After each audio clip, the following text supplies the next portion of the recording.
So a lot of people think design is something that's superficial, that's just about aesthetics and about how something looks. And there is a part of it that obviously has to do with that. But design is so much more than that and so much more complex. And so today we're going to be looking at 3 examples of how bad design can hurt you. Actually, sometimes it can even kill you. So let's begin. Number 1, 3 Mile Island. The worst nuclear accident in the United States occurred in 1979 in the 3 Mile Island nuclear generating station in Pennsylvania. What happened was that the reactor number 2 had a cooling leak, and that made it overheat, which in turn released a lot of radioactive gas into the surrounding areas. Now you probably are wondering, well, how did that happen? Or even why did that happen? Because you think that, accidents happen, sure, yeah, accidents definitely happen. But you really want like nuclear power plants and stuff like that to kind of be secure and to kind of work properly, because it's very dangerous when they don't. So what happened was that reactor number 2 had a relief valve, right? That would open to release pressure and then close once the pressure was released. And then once pressure built up again, it would open again and then it would close again. And it did that continuously. That's how that worked. So on the control panel, there was this light that would tell you when the door was open, and then it would tell you when the door was closed. So if the door was open, the light was on. If the door was closed, the light was off. What's interesting about that is that when they did the investigation, they found out that the light didn't actually tell you when the door was open. It would only tell you when it was supposed to be open, but it wouldn't detect whether the door was open or not. So when the people that were in the control room were looking at this, they had no idea there was a problem because the light was going on and off as normal. And so that made it very difficult for them to diagnose what was happening. You know, like when you leave your car door open, there's a light, there's a light that turns on and there's a little blinking sound to let you know that that door is open. Yeah, they didn't have that technology, even though that technology did exist, because that was invented in the 1950s, if I'm correct. So yeah, they didn't think of adding something like that to a nuclear power plant. Interesting. Also, just as a side note and kind of interesting to note, that one of the members of the team that investigated the accident was Don Norman. Yes, that Don Norman, the one that invented the term user experience, human-centered design, that guy.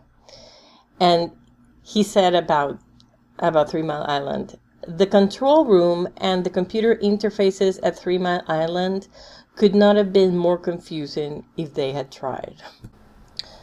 So what did this bad design mishap cost? So it took 12 years to do the cleanup, because around 3 Mile Island is not just a place where there's a nuclear power plant. People lived around the power plant. So it was a huge, huge issue for a lot of people that lived there. So cleanup took 12 years, and it cost nearly $973 million.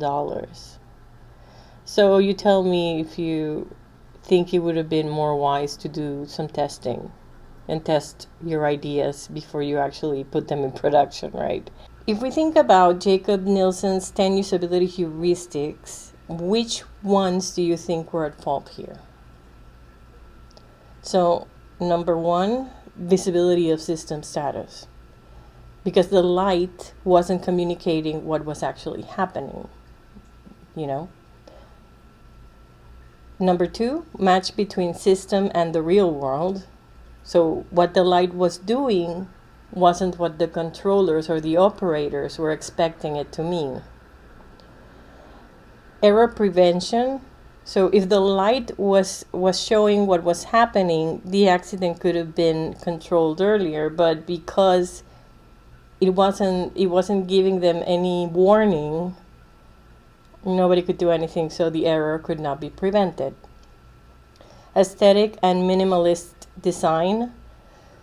The control panel was not designed with the user's jobs in mind. It had all of this stuff organized mostly by things that looked similar. So similar looking controls were put together and stuff like that. And so that only created even more confusion.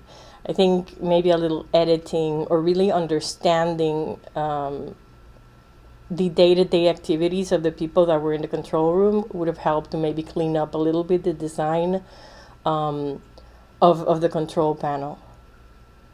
And then help users recognize, diagnose, and recover from errors.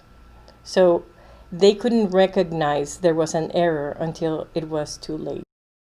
Number 2, USS Vincennes.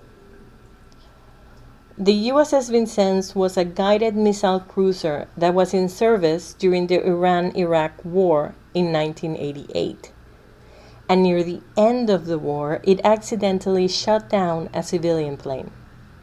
Now you might be wondering, can't warships detect enemy planes from civilian ones? Well, they do, but the radar of the Vincennes, like everything that is very dangerous and can cost lives, was kind of difficult to use. The way the radar worked was that if the person operating the radar wanted to know if the aircraft was friend or foe, they clicked on an object on the screen with their cursor. And if they wanted to target the aircraft, to attack them, they had to click the object with another cursor. So you had 2 cursors. So you can probably guess what happened, right? Because the guy had to keep track of 2 cursors for the same object, he made a mistake, like people do. The people tend to make mistakes. And in the middle of a war, when a lot of things are going on and you need to make quick decisions, that's just a recipe for disaster. So with one cursor, the one to know if it's a friend or foe, he selected an F-14 that was parked miles away. And then with the other cursor, the one that was to target the object, he was actually targeting a civilian plane. He didn't know that because he hadn't moved the second cursor to the enemy plane or whatever it was. So, but actually that's not all, because another problem that the system had was that the radar couldn't tell you if the aircraft was ascending or if it was descending. It just showed you the current altitude on a separate monitor. And so whoever was operating the radar would have to manually calculate the numbers to see if it was ascending or descending. So the radar wouldn't automatically tell you that. So you can imagine in the middle of a war, a lot of things going on, that you would have to keep track of all of that. And when there's people's lives at stake, that's kind of insane, and it's amazing how little regard there is for like human-centered design in things like this. It's insane to me. So much money that is spent on war, you would think that they would care about things like this, but I guess design is not really heavy on their radar, So it's crazy, like instead of having 2 cursors, couldn't you just have one? And couldn't you just select one object? And couldn't selecting that object give you all that information at once? I mean, I'm sure you could do that. I wonder if it's even been redesigned now. I mean, I don't know if that boat is still on service, but I'm sure there's other boats that probably have similar crappy design technology. So that's really scary. Okay, so then if you don't care about people and civilian planes being shot down and everybody dying in that plane that had nothing to do with the war, maybe you care about money, because this cost the United States government $30 million in 1989, which would be about more than $64 million today. And that's not even mentioning the political and diplomatic cost of something like this happening in the middle of a war. So what heuristics went wrong here? So obviously, number one, visibility of system status, because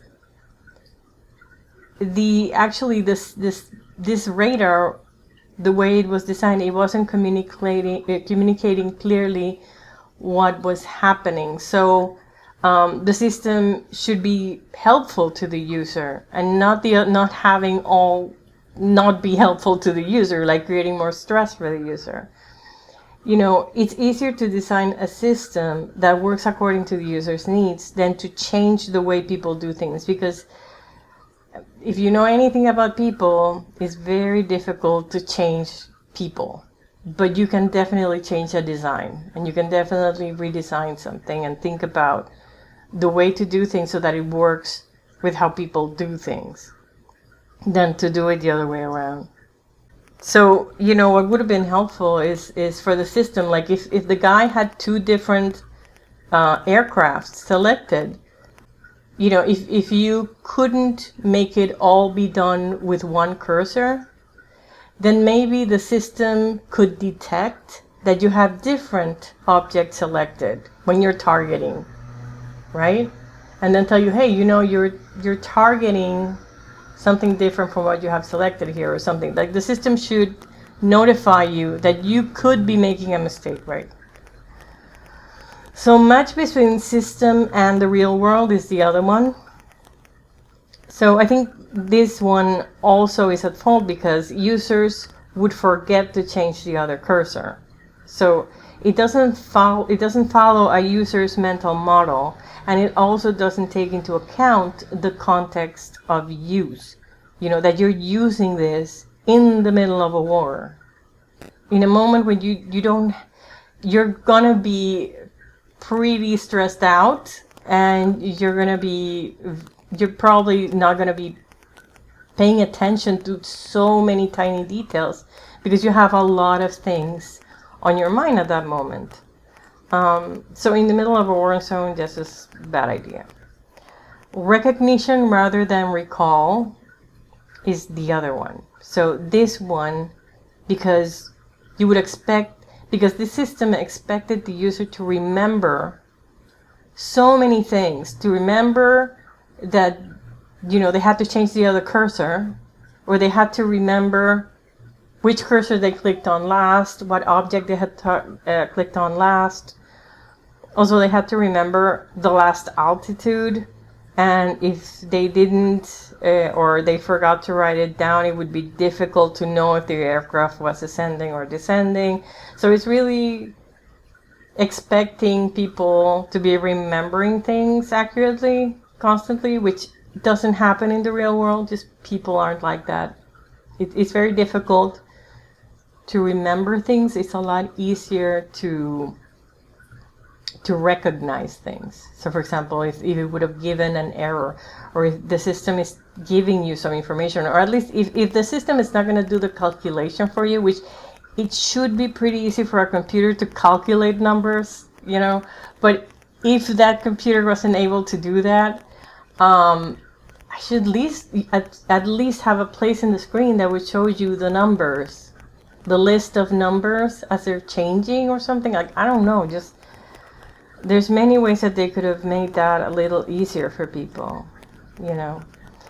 The other thing is aesthetic and minimalist design. So this was definitely not a minimalistic design, because you have, what, 3 cursors or something, and you have a lot of screens and all the stuff going on. I mean, it's just unnecessarily complex. Just have one radar screen and one cursor if possible. You know, obviously I don't know all the stuff that was going on in there, but I would think that you could sort of simplify things for people. You know, it's a lot of going on for people in the middle of a war. You really want to try to make it easier for them to not be making these kinds of mistakes. So the other one is help users recognize, diagnose, and recover from errors. So this is what I was saying before. So if they didn't care to change the way it worked, right, the way this radar was working, the least that they could have done is have the system detect that you selected different objects and then tell you that. Like, is this correct? Are you sure you want to target this object? Because it's not the object that you have over here selected in the other one. So have like a confirmation message. You have a different object selected in radar 2. Is this correct? Or something like that, you know. But at least let the person know. Boeing 737 MAX. So this one is more recent, and you probably heard about it because it's been in the news lately. So just to give you a background on this one, there are 2 major airplane manufacturers in the world, right? Airbus and Boeing, and they are in fierce competition. 10 years ago, Airbus began designing a new fleet of airplanes that would be more fuel efficient because they added a bigger engine under the wing. Now they could do this because their planes are taller. The other bonus was that this new changes to the plane didn't change anything else about how the plane worked, and so the pilots could begin using it without any further training. It was like the same plane as always, only better. This made Boeing nervous. They needed to make their planes fuel efficient too, so they could compete and not lose their edge. Boeing's planes are lower to the ground, so they had to figure out a way to add this new, bigger engine under the wing. When they finally did, it altered its aerodynamics. The plane didn't handle well at high angles. As a quick way to solve that problem, they invented the MCAS software. In a nutshell, MCAS would detect if the plane nose was too high, and then it would pull it down to prevent a stall. Now, that sounds like they solved that problem, right? Wrong. From what I've read, Boeing had already promised these planes to a lot of airline companies, and they didn't want to lose those sales, so they rushed the planes to be ready by the deadline they gave their clients. I'm linking a video below by Box that explains this stuff much better and in more detail than me. One of the claims they made for the new plane was that they could be flown without any further training, that it was essentially the same plane but only better, just, like the claims that Airbus made, but in Airbus's case it was true. The only training that the pilots received was a 56-minute iPad course that never mentioned the MCAS software to the pilots. So on October 29, 2018, Lion Air Flight 610 crashed soon after takeoff. You know that during takeoff, the nose of the plane is up, right? And that activated the MCAS software and kept pushing it down. And that's what caused the crash, because the pilots were not able, first of all, they didn't know what was going on because they didn't know about the MCAS software. So they really didn't understand what was happening. And then they were just really trying, to get a handle on the plane, and they just didn't have enough altitude to do that, and they ended up crashing. There was a quick reference handbook that pilots could reference, but they wouldn't know what to look for. 12 minutes after takeoff, the plane crashed. And then on March 10, 2019, there was the Ethiopian Airlines Flight 302 plane crash. In this one, the pilots were finally able to disable the MCAS software, but by then it was too late. They lost too much altitude and they crashed. 5, 4, 3, 2, 1, 0. That's not good. In this flight simulator, British 737 pilot Chris Brady again replicates what's happening in the cockpit. Each time you notice we're getting lower.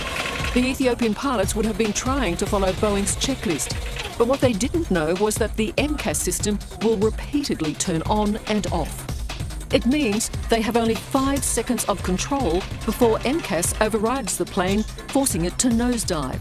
If you were to time how long it would take me to find runaway stabilizer on this list and go to it in the book, page 9.9. As you're nosediving, and it's barely enough time for the pilots to consult the Boeing checklist, which can only be found in a paper manual.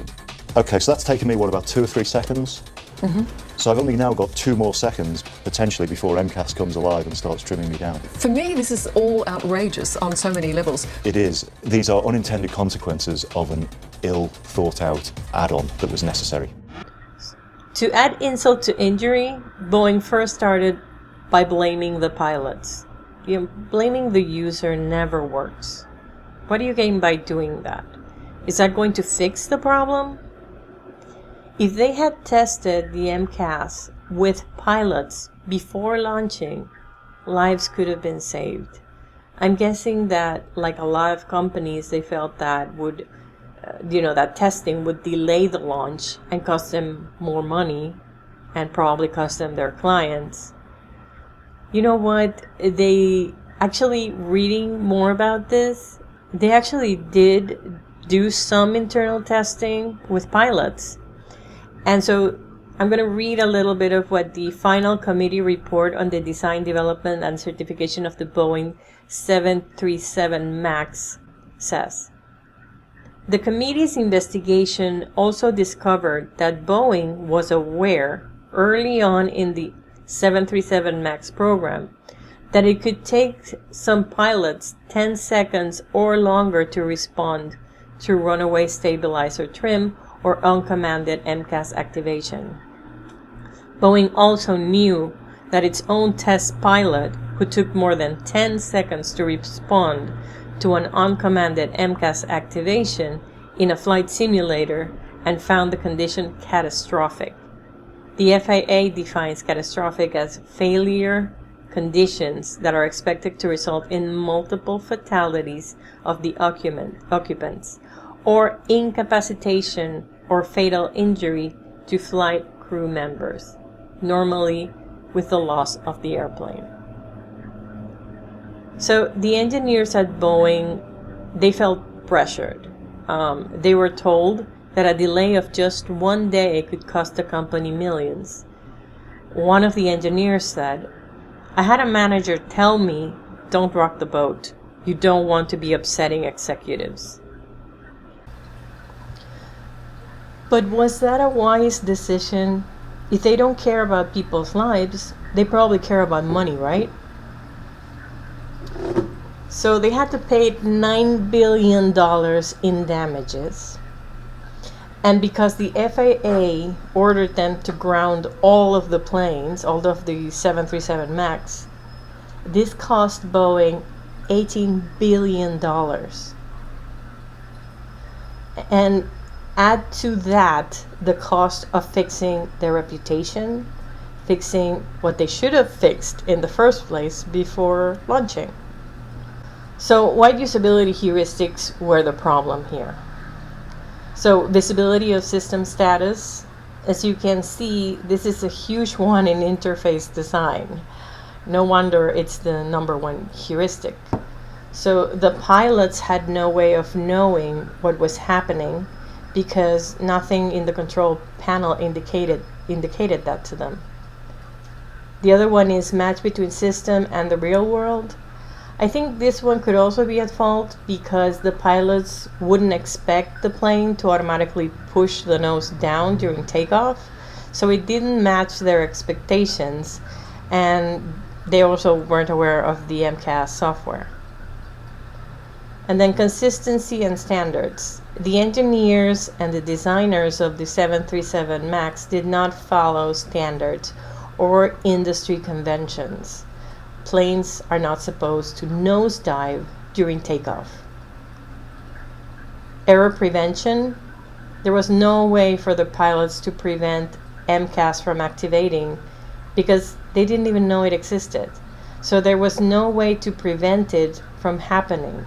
Sure, they could take a look at the quick reference guide that was really not quick at all, but we'll get to that in the next one. And the last one would be help and documentation. So usually you want a system to be able to be used without needing a lot of training or a lot of documentation and that kind of stuff. But there are times when people will need some help or will need to find information to help them do something. That's always needed, right? So in this case, they did have that quick reference guide, right? One of the issues is that it's on paper, so you had to flip pages. It's not like you could have,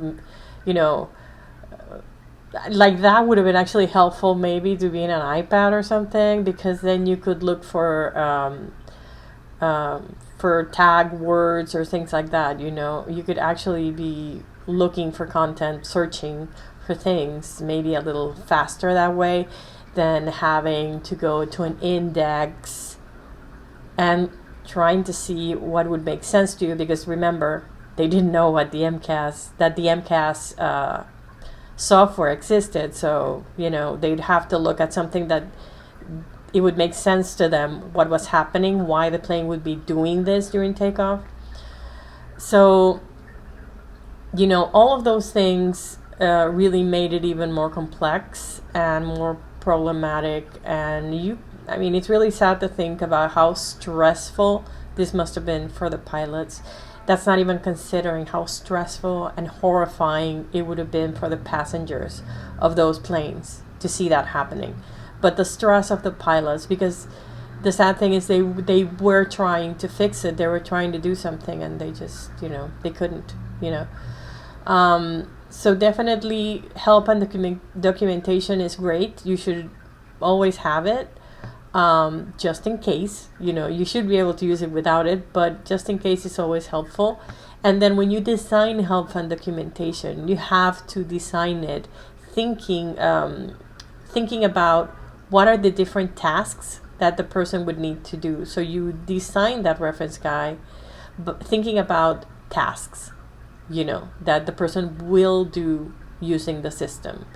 So in this case, I don't know, is your plane nosediving right now? Go to page number 105 or something. I don't know, something like that. But yeah, that would have been helpful if they had paid a little more attention to that. So these are 3 examples of how bad design can kill. There are more examples of this, but these are the first ones I thought of sharing with you guys. So what can we learn here? It's scary how potentially dangerous things are designed without taking into account the person that will be using it. It's more expensive to not test than to test with users. Do a simulation, a quick prototype. It doesn't need to be the final, fully fleshed product.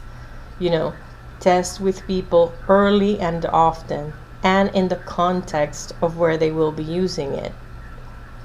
Blaming the user doesn't work. Instead of complaining about your customer, maybe listen to them. Also, engineers tend to be more concerned about systems and algorithms and things like that, but not so much with the people that will use the final product. The human element is very important. Don't forget that. Bad design is expensive. Way more expensive than good design. Bad design can also cost you your reputation and your customers. And bad design can be deadly. It's our job as human-centered designers to sound the alarm, to rock the boat. If you are new to UX, this is a big part of your job. When there are issues that affect users in a serious way, we need to be able to explain it and to let people know about it. We can't stay silent and complacent. Is it a wise investment for the company to ignore serious usability issues? Will that save them money in the long run or in the end? If people in the company that you work for don't care, do you really want to keep working there? Maybe it's time to move on, you know? Okay, so that is it for this video. I really hope you guys enjoyed it and that you found it useful. If you haven't done so already, I would really appreciate it if you could give it a like, share it, and subscribe. This helps me to continue creating videos like this that can be quite time consuming to get done. So thank you for watching, and I'll see you in the next one. Bye.